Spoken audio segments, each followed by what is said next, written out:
Counting it down. 3, 2, 1. Welcome back to the Arcadian podcast. It is episode number 9, and today is Monday, March 11th, 2019. Today's topic is going to be centered around music in video games. And the reason I chose this one today, the last 3 podcasts that we've had, I felt have been like super in-depth conversations. I thought it'd be super nice just to do something that was a little bit more fun and less structured and just really let us like kind of fanboy out and talk about our favorite music and talk about our favorite games like in a fashion that was just more exciting to the 4 of us. Trending news today, we just have 2 stories. The Dark Souls creator Hidetaka Miyazaki said that he was interested in creating a battle royale game. And Improbable, the tech company that created Spatial OS, has announced that it has founded 2 new game studios, one in London and one in Edmonton. So we're going to talk about that for a little bit, but let's dive into the main topic.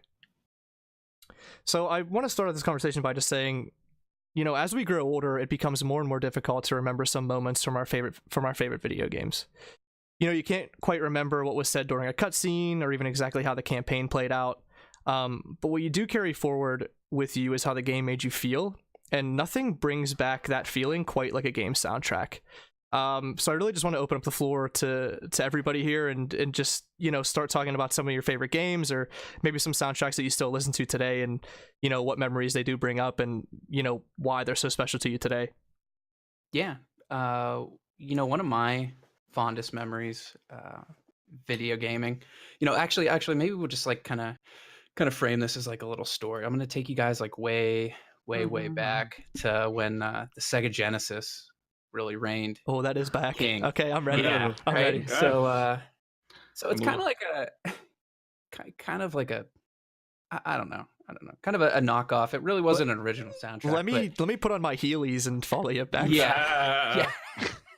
How about the Lion King for the Sega? I think it was also for the Nintendo too, right? But like, wow, that was like the first time that I really got hooked on a video game soundtrack. Granted, I think a lot of those songs were just actually taken straight from the actual like source movie, Disney movie, but that's okay because it had a great soundtrack. Was that the game with like there was that level where like it's in the movie, it's like the song where he's saying like the song I just can't wait to be king, but like the monkeys are like throwing you around and you had to pick the right monkey. It's the hardest level in any game ever made. Is it not? Yeah, and you're like trying to, I think they like turn into like different colors and stuff too, and you're like maybe 4 or 5 years old at the time trying to figure out like which monkey is gonna throw you where. Oh yeah. And you go to certain ones where they'll like throw you in the water. It's GG for the young little lion man. That's a good start. I didn't think you'd start with that, but that's hilarious. Yeah, that was unexpected. I didn't think I would. But that's going way back to my furthest point. Mm-hmm. You know, my impeccable memory that I have. Yeah, you got a steel trap. Short-term and long-term memories just pristine, getting uncomparable. But yeah, that was I actually do remember a plethora of those Disney games. I remember there was an Aladdin one that and I you know it mostly chicks mostly like the Disney and movie stuff, but the really old Disney movies that I grew up with, like Pinocchio, The Lion King, Aladdin, The Fox and the Hound was one of my first ones that was really all those. I mean, we're getting into the movies now, but the video games renditions of that, the music really made it cool. As like a young little kid, it really got me into video games. Not to I mean, obviously it's not probably what you would consider a traditional like original soundtrack for a video game, but they really did a good job back then making the music in general, just because I mean, I don't know if you guys remember the like, I don't know what bit that music was coming through at, but it was pretty much just tones and you could still make out like the song, which is kind of a yeah, it's pretty cool. I tip my hat to them. I think an older game for me, and I'm not going to go back as far as Sega, but Donkey Kong Country, and Donkey Kong Country 2, Diddy Kong's Quest. unreal. Really? Yeah, Aquatic Ambiance and Sticker Brush Symphony, like I still listen to them all the time. And when I was in college and I was studying, I would always listen to them. But like when I'm working still to this day, like I'll throw them on like every once in a while. They're not like my main work music. Like I've got like my own soundtracks that I listen to like just for work, but like yeah, Donkey Kong will make its way on there sometimes. Yeah, I have a lot of memories with those games. Those were my siblings, both my older brother and my sister that's closest to me. We would always play Donkey Kong. Like that's the only one that we could agree, because if you died, it's simply pass the controller on. It was one of those games, and the music is just like embedded in my memory, man. Every time I hear something that's like similar to it, it pops in. I'm like, yeah, no, I that aquatic ambience. For some reason, I always remembered like we would stop for some reason. You would stop for a period of time from playing the game if we like had to go run and grab dinner, and then that would be just like stuck in my head while I'm eating dinner, or I love those Donkey Kong games. They've really Well, if we're gonna keep throwing it back, then for me it would probably be the original Super Mario on. Well, I guess it wasn't Super Mario, just Mario Brothers on NES, like the original one. well, that is throwing it back. Yeah. Yeah, Yeah. Yeah, that shit was wild. I just remember being a little shithead playing that game. Oh god. No, seriously, I agree with you on that one, Dave. That one was a big. I was mostly watching my brother play that. That was before he like gave up the sticks to me to give me he was punching me in the head and shit. Like, get down, bitch. Probably had the controller unplugged. You gave the player yeah, controller. Yeah. No, yeah, that went on for a while, bro. Like, me and my brother were really shitty at it, so my fucking mom would like have to come in and like level for us. Mm-hmm. No way, really? Games. Yeah. Super Mario is hard. Yeah, it was. For a little kid, yeah. Like yeah, I mean, if you're a jabroni, You're some kind of it's easy to fall in a hole, dude. Do that with my eyes closed. Well, it's not hard like the Lion King, that's for sure. Yeah, the Lion King was difficult shit. But I mean, one of my favorite of all time that isn't an RPG and isn't related to classic RPGs on like the PlayStation is Ocarina of Time. Oh, Legend of Zelda. Yeah. I mean, I have shit ringing in my head constantly with that. Yep. The whole Legend of Zelda like series and franchise, man. Oh my gosh. Yep. For some reason, Ocarina of Time was definitely one of my favorites, and just it really made an interesting world and connected you with the world in a really cool way. You could get really intimate. I remember not to cut you off, but I just remember like being a kid and playing through Ocarina, and like you'd learn a new song, and then like whenever you would play it like in the right area or like have the effect that it would do, like the song would go longer. It would like zoom in on Link, and that like aura would come around you, and it would like play like an additional like 15 or 20 seconds of the additional tune. Oh my god, yeah, it was the best. I used to like sometimes log in and just play the songs and like just listen to those extra little tidbits, because you didn't have like YouTube to listen to, Yeah. I even loved the little fairy. I remember my brother used to be like, "Shut up!" He used to like hate her for some reason. Navi. But I loved when she would be like, "What is she?" She always just made a noise. Was like, she'd be like, "Hey." Yeah. Hey. Yeah. Do you know you guys? That sound like her? Yeah. Yeah. It sounded. Dude, did you do that? You guys say that, and the music of like Ocarina of Time and stuff doesn't come to me as much as like Link's. Like the sounds he makes, like the all the time. Yeah, his little like animation. Oh, Wolf, did hilarious. you do the voice acting, bro? I think I did. Yeah. I just like transformed into little. He does that like little yelp when he gets hit. Yeah. Or the fall, or the Yeah. It's like, oh man. Or the smash the pots when you're smashing open chests. Wolf opens up his closet. It's just full of like green tunics and Mhm. boots. Yeah. Yeah, well, when I open my closet, I get that Yeah. Yeah, right. like a rupee pops out. That's hilarious. Breath of the Wild, Zelda-wise, I think is like my favorite overall soundtrack. I never played it, but you threw it on when I was working the one day. Matt, you shot me the link, and it was really good. I mean, It's one of the most unique soundtracks I've ever listened to. it was really cool. I got emotional in a couple of them, man. Yeah, the notes, like, I don't even know how to describe it. You'd have to listen to it after this, or I can post it like in the description of this video. But like, the notes like dance around so much that like they're almost like not even like a cohesive song. They're like, if they were all like separated out, it would sound like so weird. But somehow like each song like flows together, and like when you listen to the album like in its entirety, like it flows together too. It's so like masterfully crafted. It's nuts. Yeah. Which one's this? It's Breath of the Wild. Breath of the Wild. I heard it was a great game too. I heard everybody who had Matt, you beat it, right, Matt? I didn't beat it. I probably played it for like 20 hours or so, but I haven't beat it. Everybody that I talked to who had played it said it was really great on like every level. Mm-hmm. Majora's Mask, like you would, how you turn into like the Deku and the Goron and the Zora, and you'd have like the drums or the guitar or like the little trumpet too, and you could play the songs like in like a different tune. It was hilarious. Yeah. Then you'd have to travel back in fucking time and start over. I hated that shit. Yeah, that was kind of rough, huh? That tilted the shit out of me. I remember it being frustrating as a kid. I remember it not making a whole lot of sense to me as a kid. I used to have a friend that was really into Zelda, and I'd countless hours watching him play it.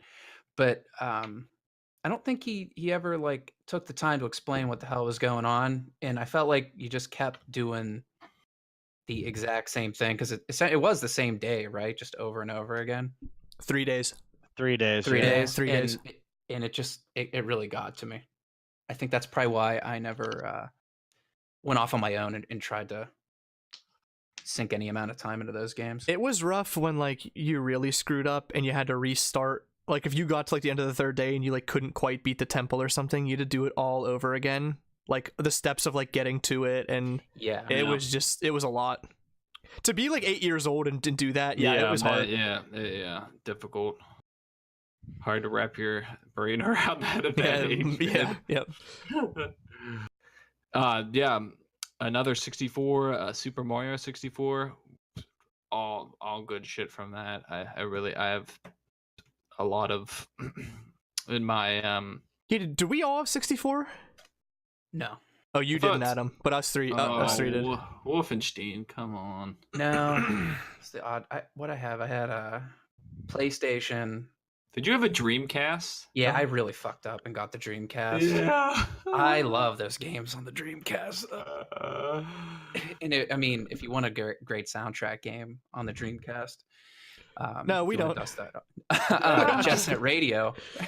That is a great game. But I think you can pick it up on Steam now. Was Phantasy Star for a Dreamcast? Yeah, it was. One of them was. I believe there's multiple iterations of that you ever play game, it? but I didn't know. It was probably like the best game for Dreamcast. Yeah, that's what I was wondering. I didn't have right that up your one. alley. No, Sonic Adventure and Jet Set Radio. That was about it. And I know you guys haven't played Super Mario RPG, but that was a really really cool soundtrack. It almost like it was really interactive. The scenes like melded well with what you were doing, and like if something would happen, like it would slide into the music really well and stuff. It was really cool. I recommend that if anyone likes RPG, especially like turn-based RPGs, classic RPGs, play that game. It is fucking dope. In the same vein as Mario 2, Super Mario 64, specifically like music-wise, Dire Docks, I think is the most memorable one. But Adam, like what you said with Link in Ocarina, like Mario's sound effects from that game, like his jumping, like the Yahoo! Like, it was constant. Like every time you'd press a button, he'd have something to say. Yep. Yeah, it's hilarious. Or like the coin, grabbing the coins and shit made a little. I forget the sound it makes. But if you guys are pretty good with these sounds, you know that. This is pretty amazing. I mean, I got a microphone now, so it's. practicing. Yahoo! I've been practicing when I jump around, in the house. And you're Italian. I know Dave used to Yeah, like. and I'm a plumber. Yeah. Uh-oh. Dave used to like smudge a little dirt on his upper lip, put a little red hat on as a child. Yeah. I think if we stay, just so we don't pass it up, I think if we just stay in the past for a little while, Pokemon Red, Blue, Yellow. Like you don't really think of that game soundtrack a lot, I don't think, because like it wasn't like super prevalent in the game. Like it's more like about like the training and stuff, but and like the actual Pokemon. But I mean the soundtrack is unforgettable. Yeah, and a lot of times you played Game Boy with the sound off too. Yep. That's true. Like at night, because you're like hiding in the classroom, like behind your book and shit, or like in your book bag. Like... I'd have like the worm light attachment, and I'd be like trying to play it like while I was in bed. Yeah, it was awful. Oh man, I can't believe you said they didn't have the backlit screens. Let me give you a story, real quick. So, do you guys remember Bind? Bind, like the move Bind? Yes, Bind. Oh, I thought you meant like a game. I was like, huh? I remember I was fighting at Ekans. Yeah, and he binded me. And my first Game Boy ever, I got. It was like the 5th day I had the Game Boy. I was fighting at Ekans, and he binded me, and it was like. I remember I counted. It was like 16 turns that I was bound for, and I threw my Game Boy and smashed it on the ground, like, and immediately like ran to my mom crying like, he spined on me. And she's like, what the fuck are you talking about? You just broke your brand new Game Boy. What color Game Boy did you guys have? I had like the dark purple. Yes, yeah, that's what I had too. No, I had the like it was kind of the Game Boy Color. Sorry, yeah. Same one as Ben. It was like translucent. Kind of. You guys had the see-through one. Yeah, I had the solid purple. Yeah, I think that just a rumor that was going around, like the cool kids got the translucent one, and the solid purple ones were losers. I didn't see that coming. Yeah, I heard the same rumor. It's all right, guys. You don't always win, you know. Yeah, you can't have everything, you know. Game Boy Color, Jesus. The Pokemon games. I like that. Pokemon Snap.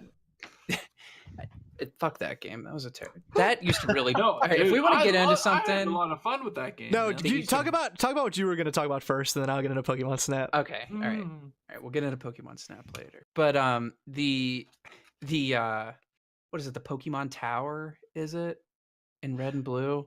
Yeah, where like they're all supposed to be like, you know, dead or something, and like Haunter and Ghastly are going around. Yeah. And they're playing like the Mimi.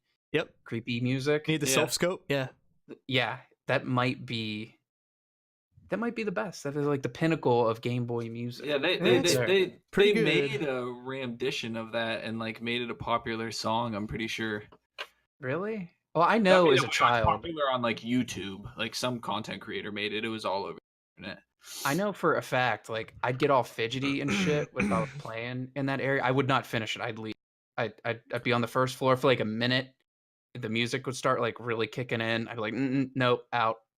Never played through that. I think I did. I don't know if this is foolproof. Somebody can fact check me on this, but I heard. I'm ready. Go ahead. Somebody. I heard this on the news, but it was a hoax. But somebody put out an article or like something online where they said that Pokemon gamers were killing themselves in Japan when they listened to that song. It was like the suicide song or something like that.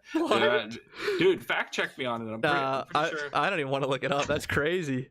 Yeah, you might be right. I don't know. I never heard that. Who knows? It's just spooky ghosties. Your soul gets trapped in Silph Tower. Ghastly. You just never know when you get a Ghastly. You know? I mean, even the battle theme alone, like when the screen would like spiral in, like all black. Yeah. You know. Yeah. I mean, it's epic. Mm-hmm.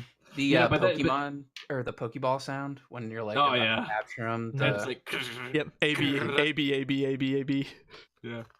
Oh, you guys, wait, that was your tactic, the A B. Of course. Oh, really? I think I used to hold down A for like 2 rolls, and then I would let go or something. Well, did you ever catch any Pokemon or no? Oh, I caught Mewtwo with a regular Pokeball. First try. Wow, holy crap. Well, anyway, Pokemon Snap, you didn't like it? No, It was the pinnacle of gaming. I liked Pokemon Snap. Pokemon Snap was really good. Yeah, I Very liked it, dude. I loved it. It was so disappointing. All right, so think of the other games for Nintendo 64, like Zelda. There were some pretty fleshed out like RPGs at the time, and I think you could say that Pokemon, like, loosely is a role playing game. I wanted open world, like something like like Pokemon Coliseum-esque fighting, but like just they're not even doing it. They just started doing it like the past 3 years with Pokemon games, where it looks like an open world RPG, not like this top down 2D bullshit. No. You know? See, like me as a kid, I always wondered like how they took such good photos and got up close to them. So like that game kind of like lived out the fantasy for me. No, I really like Pokemon Snap. I played the shit out of that game, man. I don't remember anything. It was fun too like crazy getting with about your the music. friends. It was like fun getting with your friends. They'd be like, yeah, like you didn't know if you like threw the apple like Yeah, 10 yards over here, like Gyarados would pop up, and you were like, no. do it, Yeah, man. it was pretty cool. One theme that I feel like keeps coming back up is that, you know, we played all these games when we were children, but like the memories you had obviously playing with like other people too at the same time. Do you know what I'm saying? Like, you know, you're sitting like in close proximity, Yeah. playing this game. Most of them were like single player too. Don't I think Mhm. about it? Yep. But I feel like that has a lot to do, like the emotion in the memory itself, and then tying it back like into the music. It's just like all one big cohesive thing that Oh yeah. makes it so memorable. It's sometimes it's hard to put into words, you know, what exactly about you know Yeah. you know X game really It's- did it for you like growing up, but you'll always remember that, which is pretty cool. Yeah, it's a really profound feeling. It's hard to explain because it's so complex. You know what I mean? As you know, I have a hard time explaining complex things. Well, But- I mean, I wrote that article on this, and it was basically saying the same thing. It's like, because I was like on the same train of thought, and it's like when you like hear the music of a game, like you feel like the love for that game, and you get like the memory of it, but you don't want to log back in and like play that game again. Like Minecraft, I love the music, and I get very nostalgic over it, but like I don't really want to play Minecraft anymore. Like at all. I've done everything in the game, but like No, I know what when you I mean. hear the song, like I think about like, you know, sitting in the dorm room and like playing Minecraft with like, you know, our friends and like just like doing whatever and like having a hell of a time. Yeah. Trying to build Atlantis, yeah. Yeah, that was Yeah. jeez, the impossible The project.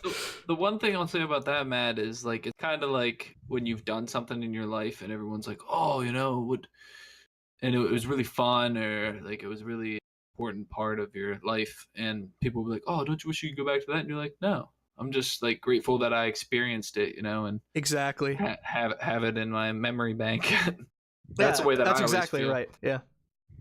Okay, well, I'll go on my little rant here. Final Fantasy. Uh-oh. All right. We knew it was everybody coming, yeah. brace I yourselves. didn't want to bring it up yet. Brace yourselves. Yeah, we're in trouble. Best. Yeah, but now you let me tie in. Best. Yeah, but you've opened up a whole can of worms because now I can tie Kingdom Hearts into it. Yeah. I mean, let's go, baby. I love Kingdom Hearts. The soundtracks for those games are really good. Well, I don't know the third one, but the first and second one are really good. But Final Fantasy, for me personally, just they did such a good job with. Like I had mentioned earlier, one of the things is pulling you into the game and making you feel like you were a part of it somehow. And like, of course, you don't believe, you're not, you don't have a psychological problem where you actually like believe you're there in the game or something. Like You're not actually Cloud Strife. it's like a step down from that, right? You just get this feeling of emotion, excitement, drive, where you connect with the characters, you connect with the story, and you start to like draw up parallels between like things that, at least for me personally, like things that happen in your own life, like hard times that you got through, or like if it's a part of the story where it's a like the love between two characters, or just a funny comical like I don't know. I'd love Final Fantasy VI in particular. Really good music. Maria and Draco. Mm-hmm. So good, man. Such a good scene in the opera, man. After the world is like blown up. Kefka is one of my favorite Final Fantasy villains, and what I love about it is like he's like dancing on the line of insanity, but you don't know that from the beginning of the story. He just seems like a weird clown jester type character, and the music that goes along with that is like perfect. It like sums him up so well. And there's a bunch of other examples in Final Fantasy VI in particular where you just literally enter the world and you feel like you're there. I like that Final Fantasy in general, just comparing it to other games, you know, soundtracks, where it seems like well, now that they definitely do it, they have a theme for individual characters. Mm-hmm. They do the themes for the zones that you go into, and they name them that. And what's nice about it, like you'll be playing through the game, and that character's theme will like come back up, play again, like in important parts for that character. It really helps like layer on that emotional attachment to not only the story but the character and like what they're going through. I Final Fantasy, I think they do it the best, just because I don't know, maybe just the quality of music. On top of that, it is something you go back and listen to and actually look up the names of the songs and things like that. Composers, baby. They have some those Japanese composers like really know how to get together with the people who are leading the story and everything, and character development and everything, and they do, like you said, they do a wonderful job. And good point with bringing up the character themes and stuff. It's always entered in there, like, you know, like they'll step up and they know that they have to like it's their point in the story to do something in their musical story, like yeah Shadow, save us. Like when Aerith's scene like will play, you know, it'll really generally like they're pretty sad scenes or like emotional, you know, give a little bit more depth to the character's story, thing like that. It's really cool how they do it. It's almost like in that case, it's like they made the soundtrack, and then they were like, all right, now you have to make the game, like to you know, make sure it like, you know, these scenes like kind of are married to the music more so than like the other way around. I don't know. Yeah. Like the music kind of is the driving force. Yeah, it's the lead. It seems like. I mean, because these characters for the majority of these games weren't talking back then, so like this was kind of, you know, when Kafka's theme was playing, you know, that was, and you know, obviously there weren't any words or anything, but it was kind of like his voice. Yeah, it's personified him. Mm-hmm. It's a cool, really cool thing that they were able to do at the time. It's art, man. Like that's as close as it gets to art with video games, in my opinion. The music, yeah. I mean, you know, a soundtrack's good when like I've like barely even played Final Fantasy games and you guys post them and I'm like getting into the music. I mean, that's pretty rare. You can't say that like about a lot of games. Yeah. So like one of the things that I was thinking about when we were when we had talked about doing this for the podcast was, one thing that always comes to me is like how much, like I want to get your guys' opinion on this. How much of it is based off our pure nostalgia? Like how much for the music? Oh, I mean, probably a good amount of it. Yeah, that's what I was thinking. You know, me personally, I believe that it's a large part of it is basically. Yeah, I mean, nostalgia. I think it's what we talked about. It's just that memory.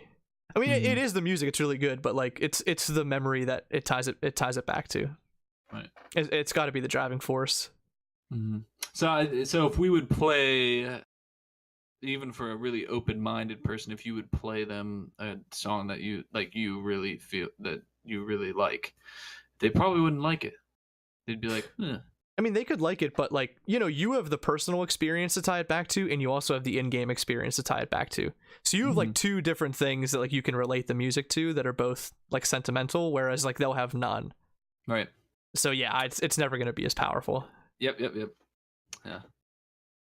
Yeah, it's But the hard there's part about sharing music. You know, at least video game music with people. Um, I think it's much easier to share just like a normal song with somebody and have them relate yeah. to it, that kind of thing. Do you know what I mean? Yeah, but think about that too, man. Like, I mean, all it is it's music. You know, it's music. I think what some of the more modern soundtracks people can relate because it's like we were talking earlier. It's not as bitty Yeah. as the other shit. Like you put some of the other stuff on it, people are like, "What the hell are you listening to?" Yeah, I think it's the lyrics. Like people are able to relate to the lyrics Yeah, of like normal music, whereas like that, in video games, there's like almost never any words. yeah, that's unfortunate because this shit's dope. See, I almost don't like words in most of the video game music songs that I Well, listen to. if you think about I'd say the Kingdom, majority of them. if you think about Kingdom Hearts, But it's mostly not words being sang in a lot of the soundtracks that I like. It's mostly like it's like accompanying the instruments or whatever other sounds are going on. It's not like words for me. Well, it's the story that's playing out in front of you while you're listening to it.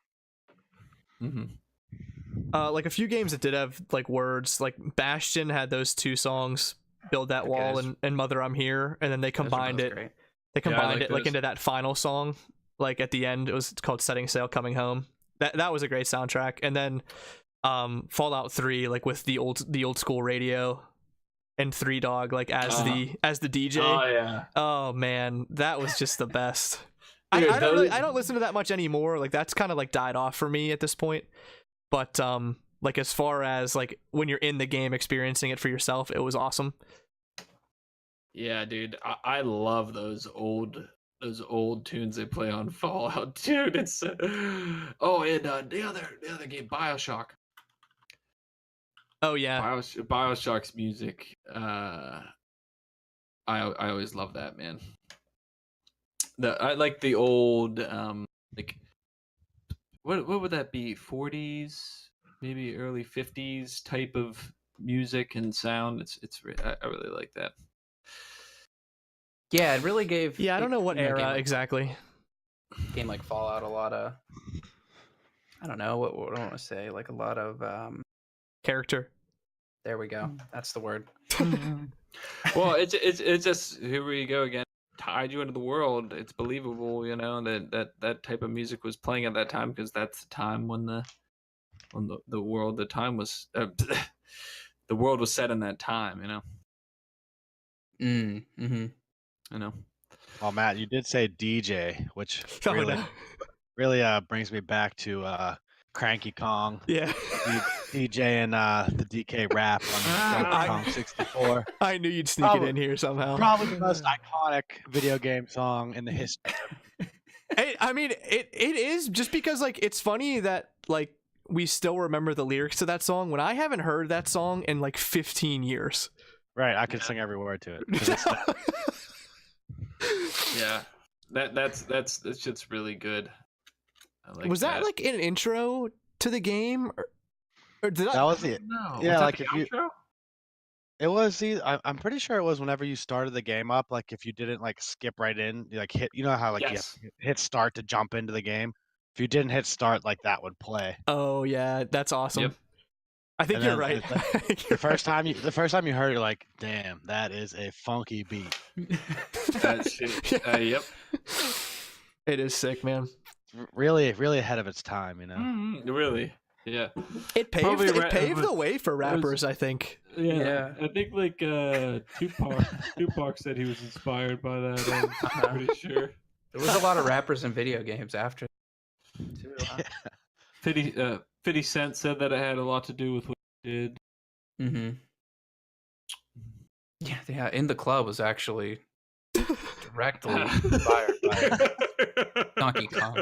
The DK rap. Yeah, it was like No. there were like a couple ongoing battles. It was like if you like Tupac or Biggie more, and then if you like Donkey or Diddy, like who had better flow. Yeah.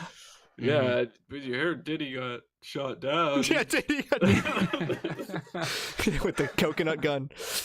Yeah, whoo! what Total War Shogun. I know we talk about that game a lot, Wolf, but I really love the music in that game. The ambient music that goes along with that game.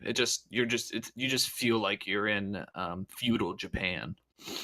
That series as a whole, they do a really good job of if they can, just like pulling music directly from that era that the game is set in, whether that's like feudal Japan or like the Roman times or what else? Medieval. Yeah, they really flesh out. It really kind of just sets the stage. You feel like you're living out that time period. Yeah, they do a really good job. And it really is just about like layering all these different aspects of a video game. And if you don't have at least passable music, I think you could really disconnect, at least for me, really quick on a video game. If you're getting like grating noises and stuff like that, I can deal with it. One good example, I guess, would be like the Elder Scrolls series, in particular. Morrowind had really fantastic music. I love a lot of tracks from that soundtrack, but what it didn't have was really good enemy sounds. Yeah. It was just like, I don't know if you remember like cliff racers and scribs and stuff, but it was literally just like this loud shrieking noises, and it would just repeat it over and over and over again. They were terrible, but like luckily the music kind of like masked that. Because if you just had to listen to that, you probably wouldn't be able to make it through the game. Yeah, and I remember now that you brought up there was one other one that was annoying. I can't they were think of all her bad, man. But also like the interactions with the world, like when you open doors and shit in Morrowind, like it's I just remember that like the interactions were like really bad quality sounds too. Which is a shame, because I mean the music really sounded good in those games, and those games in particular, most of the time you hear the battle music kick in before you like always see the enemy coming at you. You're just like walking down the road, and all of a sudden like the battle theme like kicks on. You're like, what the hell? What the hell? You're like looking around you.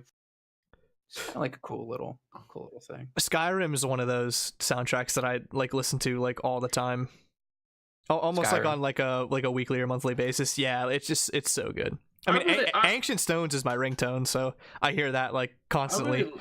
I really like it overall, but one thing that I didn't like was like the breath noises they made. What is it when you use your move, your dragon? The shouts. Yeah, the shouts. Yeah. Not breaths. That always those that much.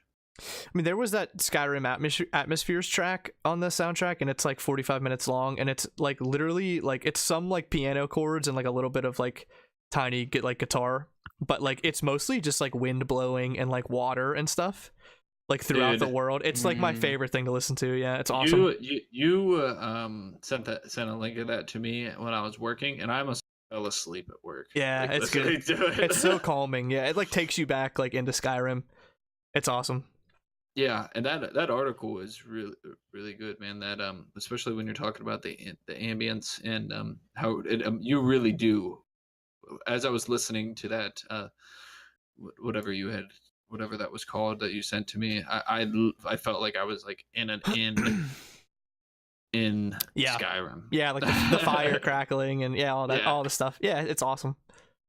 The Witcher 3, another one of those games that it kind of reminds me of. It has some just good music, but also it brings you in to the world. The ambience and the sounds of the world really lock in. Witcher 3 had a lot of I don't know, a lot of those soundtracks that kind of like built up, especially while you were fighting. Do you know what I'm talking about? Like the progressive, like those women singing in some of them. They're like really, really start to get like amped up, and like that. It's almost like that like haunting kind of wailing sound. But they do a really good job of making music that feels organic to the setting that they're in, like that. Yes. fantasy land that monsters. Gerald of Rivia is living in, and it just fits so well. What is so? It's almost. I think that has a lot to do with the studio where they were located. Aren't they like? They're in Poland. Yeah, close to those Scandinavian Yep. Some countries, and they get that feel. Some of the best music is like in those really intense moments, like when you just get a new Gwent card, when you try it out and you're like in a you're in a really close match, and you just eke it out right at the end, Yeah, I never played Gwent. What's that? Oh, I thought you had to, or maybe you didn't. No, you don't. I don't think you have to, but I was like trying to collect all the cards at one point. It's like impossible to do. Matt, you would lose your mind. Some of the Final Fantasy card games, like 9. Oh, Tactics. No, Tactics doesn't have a card game, but you would lose your mind in Final Fantasy Tactics. And no, 8 card game is really good too. Yes, it is. It's very good. Maybe even better than. It's like it's fleshed out. Yeah. What was Tetra Master based on? Do you remember that was packaged in with Final Fantasy 11? You don't remember Really? Tetra Master? Oh, yes, I do. It didn't last very long, though, I don't think. No, but Final Fantasy had a few. What the hell's Blitzball? Blitzball is like it's like water polo, but underwater. Yeah, that's exactly it. And let me tell you, it is sick. It's one of the. Final Fantasy X is just a great. Talk about good OSTs, man. That shit is bomb on multiple levels. What, the Blitzball or the game? The whole game? No, the soundtrack. The soundtrack. But the whole game. Yeah, It's really great. It's probably my 12 was okay. My last like Final Fantasy where it was still a Final Fantasy that I really liked. 12 I started to lose it. Let's talk about Halo just for a second, because I'll feel really bad if I don't get Halo into a conversation before it ends. Yeah, it just won't feel right. We'd have to scrap the whole thing and start over. The opening music. The opening chants of Halo are iconic. Yeah. Like if you heard those anywhere, you would know exactly where they were from. Like it's awesome. And then like you have like the piano chords and like the wailing guitar and like the beating drums like all combined together. Like, whenever you're driving the Warthog out, like at the end of the game, you have like 6 minutes to get out. I think those are some of my best memories, I think. Well, it's one of the best moments in gaming, I think. That's true. Last level of Halo. I think that's true. And the first and the last. Yeah. Quite possibly two of the best. Might be right. Yeah. Almost as good as the DK rap. Almost as good as DK. We're always going to go back to the DK rap. It's really important. It's really important. I think historians look back as that that was the moment when video games really made it. The DK rap. Yeah, the turning point. Mm-hmm. The dark ages were everything before that, and then pretty much everything after that too. That was pretty really much got the culture that was in gaming was going on. But yeah, Halo. I was not an Xbox boy, but I can't talk shit on Halo soundtrack, man. Really good. They took a lot of care with it. Mm-hmm. Well, especially I even get a little, like I said, never played them, never beat them. I get a little bit of the jitters when I hear that opening. Jitterbug. They did, yeah. That's a great song. You know what? I feel like they almost took a page out of Square Enix's book, or it might even have been Squaresoft at that time. I'm sure like the exact years, but regardless of that, like orchestral sound that they had like originally kind of produced the music on. They did a really good job of emulate. I don't want to say that the two sound, any of those soundtracks are similar, but I think there's something to be said for trying to emulate, a company like Square and what Halo, Bungie did with their soundtrack with the orchestral sound. It really brings a lot. I got a question. Do you think like that a developer or publisher, like, do you think that they know that they have like a really great game on their hands and so they like spend a lot of money crafting the soundtrack around it? Or do you think like that sometimes like the soundtrack is just so well made that like sometimes it just gets paired with like a game and like they just match perfectly and like everything goes great? Or do you think like that they really really try to put effort into it because they know they've got like a real masterpiece on their hands? I think both are probably true depending on the game. Mm. I don't know if I agree with that, Dave.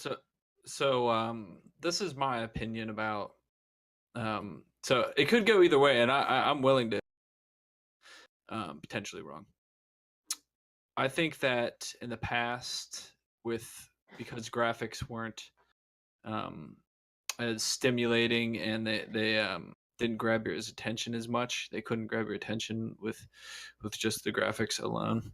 I think that there was more concentration on the soundtracks. They had to lure you in and grab your attention in other ways. So the soundtracks and the stories, in my opinion, there was way more concentration on it now. Now it's more like, and we talk about this all the time, it's more about like who's going to introduce the new genre, who's going to tweak fighting games and add a different element to it to make it, to satiate people's instant gratification that they want. It just seems like we talk about it. Like I said, we talk about it all the time. The instant gratification is just a constant pull in games now, and that's just my perspective. I could be wrong. I could just be some old dude who's obsessed with the stories of classic RPGs and more classic games. Yeah, I mean, like, I think you're right with like the classic games needed to have better music because it was like a real selling point for a game because like there wasn't that much like action on the screen. And I think like with indie games too, like there's definitely a focus to have a very unique soundtrack when you look at games like Journey or Bastion or Hollow Knight. Oh yeah. But like a game like Halo, like I guess like you could argue it like didn't necessarily need to have like a unique soundtrack like that because it would have had success no matter what. I mean, the game was just revolutionary on its own. I don't even know what I'm trying to get at, but like, I guess just stating that point. I get what you're coming from, and I'm really glad that they have the soundtrack that they do have, because I think that it made it more memorable. No questions asked, and it catapulted in a way. Just because think about how many fanboys just love that shit, that opening, man. Yeah, me. I mean, it's just a whole generation of gamers who just you know what, you're right, have Ben. something in common. It does take it like to the next level. I think that's a good point. Like you can forget about a game that didn't have that soundtrack, but you can't really forget a game that does. I'd like to think that maybe it's not something that they consciously go back and revise. Like if the soundtrack isn't up to par, they think this is a great game, it needs to be better, but something that kind of happens organically in the development of a game. I mean, if you're going to take the amount of care and time into that, they put into a game like Halo, that naturally they would be putting that care and time into all aspects of that game. And, maybe that's how you make these absolute masterpieces of video games where, it's just not rushed together. Everything's very thoughtfully done. The music included. Yeah, I agree with that. I think it would have. I think it would have to be. I think there has to be some truth to that. Because you can't throw together like 18 different aspects of game creation. Like it's so hard to do, and they're all like almost perfect without like some careful crafting and the time needed to develop it. It's just impossible. Just to play devil's advocate to Ben's point, I think that I don't know that music. I don't know if you were actually saying that music's kind of like maybe fallen off and video games not as important. When I look at a company where their game content isn't as good maybe as it used to be with Final Fantasy, I don't like the last few installments of it.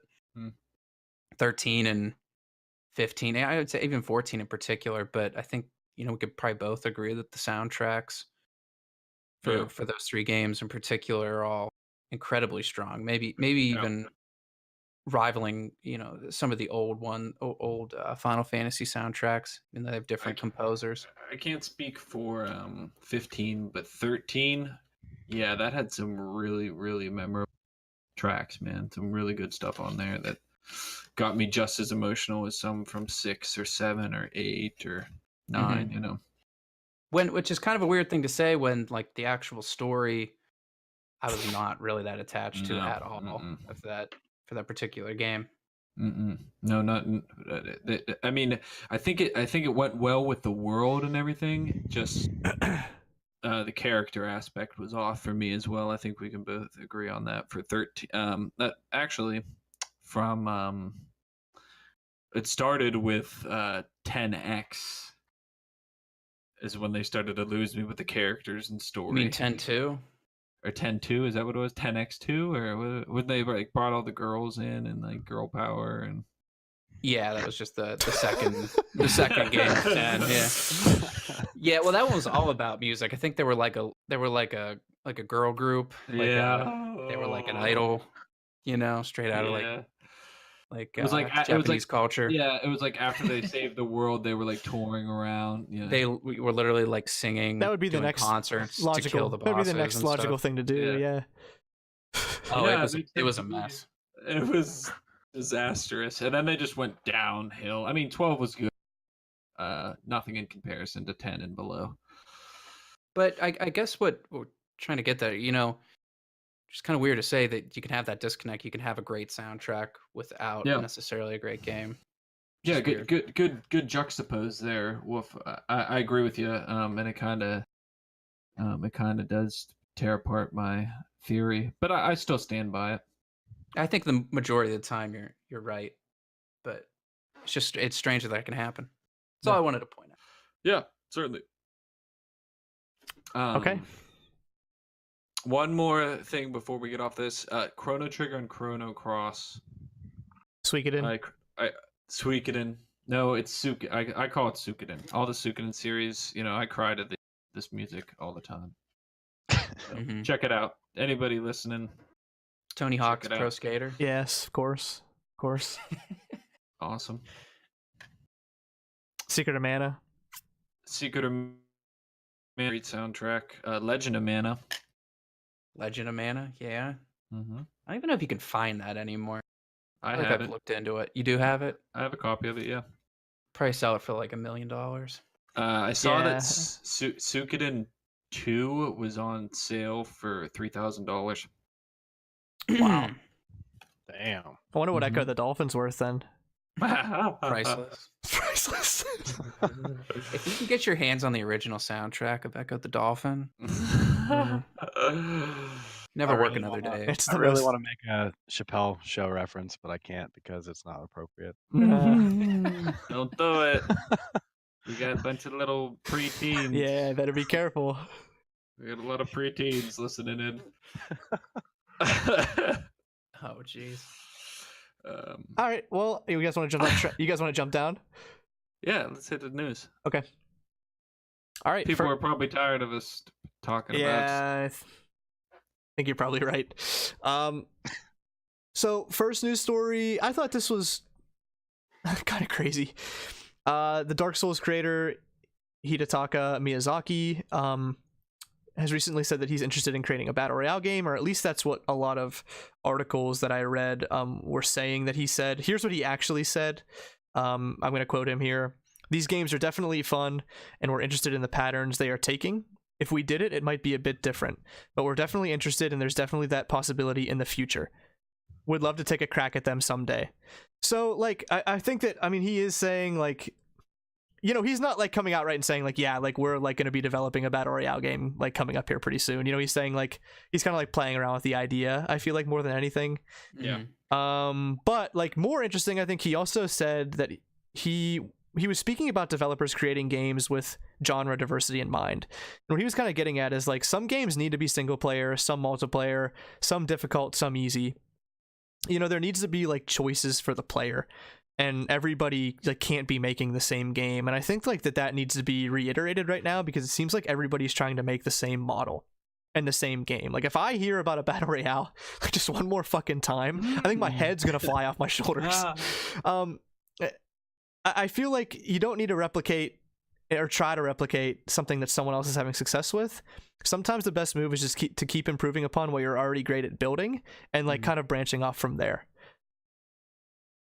Yeah, couldn't be in more agreement. I think that they took his quotes out of context here, or what he had to say out of context here. I don't think that this really reveals that he's entertaining or interested in the idea of like people. It's so funny how people get excited or misconstrue what people say, but the article that I read was like, they're coming out with a battle royale game, you know? Yeah, now that we're on Twitter, like I see it's so much more prevalent. Like the clickbait is real. It is. I click on something with like a crazy headline and like I should know better, but I click it and it's like the article literally will say nothing.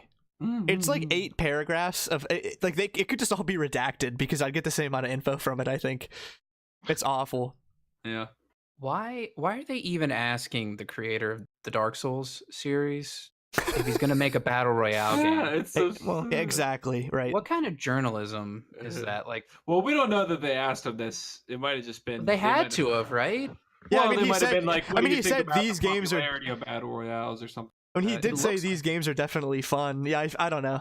It looks like it was prefaced that, you know, like, hey, Miyazaki, what do you think about a battle royale game under the Dark Souls theme? And you've been like, oh, these games are fun. Like, yeah, that's what it sounds like to me. Yeah. The quote's probably misconstrued too. He probably like in reality like rolled his eyes, let out a sigh, and was like, "Get me the fuck out of here!" Slapped the person that asked him. I can't. You know, it's probably one of those things where he can't deny or he doesn't bad about other developers, so he throws that in there. Yeah, these games are definitely fun. As he's actually thinking, he's like, man, these games are like for like no brains, for the sheep. Yeah, the guys created like modern day masterpieces. Yeah, and they're asking him like if he like respects PUBG and he's gonna come out with a game like it. He's like, what? Ready to get on the bandwagon? You guys ready for this or what? But to go back to what you said, Matt, I'm with you 100%, man. I think that people should try to be unique and try to refine something that they that they have made, and not there needs to be more diversity, like you had said. That people or these developers, they can't just continually make games that are replicas of just because there's some degree of success. It's just, I know with Apex they did a little bit different, but in reality it's basically the same premise. It's like, make something different. Yeah, I mean, even like the shelf life on those games, like it's just not gonna last that long. Like, so when you have like that culture, like someone else is just gonna make the next Apex in like 6 months, you know, and then everyone's gonna stop playing Apex. So it's just like it's like a race to the bottom. I don't know. I think that's so true, and I think that that's what Black Ops. I know people are still playing it, but it doesn't have it's nowhere near the success of Fortnite or now Apex. You know. Yep. Kind of got overrun there by Apex. Does anybody else have a point on this, or jump down to number 2? I don't know. It could be interesting, maybe. You know, maybe this guy's gonna like make a new battle royale and like put that spin on it that we've been talking about, or we talked about last time. That's interesting that you said that, because a lot of the comments like did also say that, like that I was reading through, that like, you know, they could see like a, you know, Dark Souls battle royale. What do you mean right. with like traditional Dark Souls and stuff? Yeah. Yeah, that would be pretty cool, but I don't know how you would do it, because it'd be the bow, the spellcasters, the bow, man, you know, they would roll supreme, you would figure. Yeah, you're probably right. Yeah, that's interesting. I don't know. I thought it was kind of a crazy thought, but I guess we'll see what happens. Yeah, should be interesting. To not see it because they took it out of context. Yeah, right. Second and last news story of the day. So Improbable, the tech company that's the name of the company. I'm not like starting the sentence off with that word. The tech company that created Spatial OS has announced that it's founded 2 new game studios, one in London and one in Edmonton. So the London studio will be headed by, I hope I get this right, John Wasilczyk? How was that? Wasilczyk. Okay. Whose resume includes Call of Duty, DICE, and Fortnite. And the Edmonton studio will be headed by ex-BioWare general manager Michael Flynn, who headed and oversaw games like Mass Effect, Knights of the Old Republic, and Dragon Age. I just kind of geeked out over this just because I think it's super exciting to see more developers get into the space. It's good for competition, but especially ones who have had such great resumes and have come out with games that we've loved in the past. Yeah, it is exciting. I am a big fan of especially BioWare in the past. It's unfortunate what's happening to them now, but if this is the Michael Flynn, I don't know if this was the same guy that what games he actually had a hand in, but the original Mass Effect, both of the Knights of the Old Republic games, I'm not sure if hopefully they're referring to the actual RPGs and not the MMORPG. I'm not sure on that.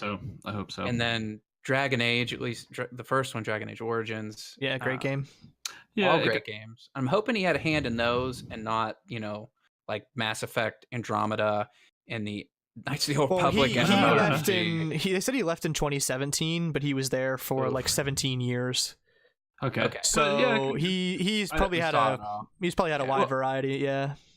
I think it's probably likely, Wolf, because look at they all fall into the open world RPG, Mass Effect, Knights of the Old Republic, and Dragon Age.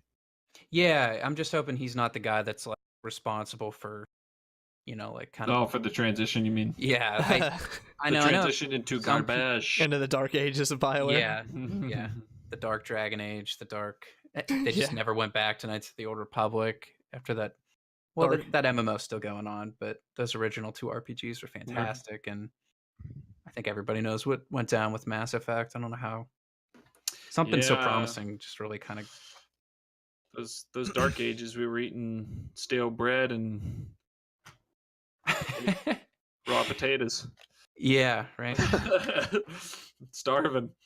Well, I mean, those were just such 3 great franchises, really. I agree. We see something more.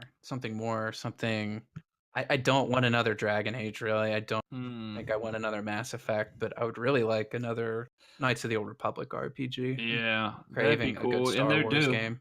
Out of those 3, that's what's due for certain. It really is, but you just got to get the formula right. I think we like old school RPGs, and those have really, like. That original game was, practically turn-based. It acted out in a more actiony RPG manner, but those types of games nowadays are really not in favor. I don't know if it would sell very well. Yeah, it's true. I think it'd have to be some impressive IP, I think, to get the fan base like excited to play it. It'd have to be something really, really cool looking. Yeah, Star Wars. Which is Star Wars. But I mean, it would have to be. Yeah.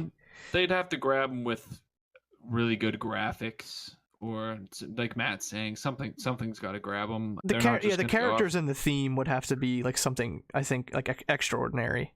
And I think it's hard to make stuff like that just because it's so overpopulated. I mean, if you could do a good enough job making an action RPG where you swing a light. Oh yeah, you would do very well with that. Oh yeah, it'd be very cool.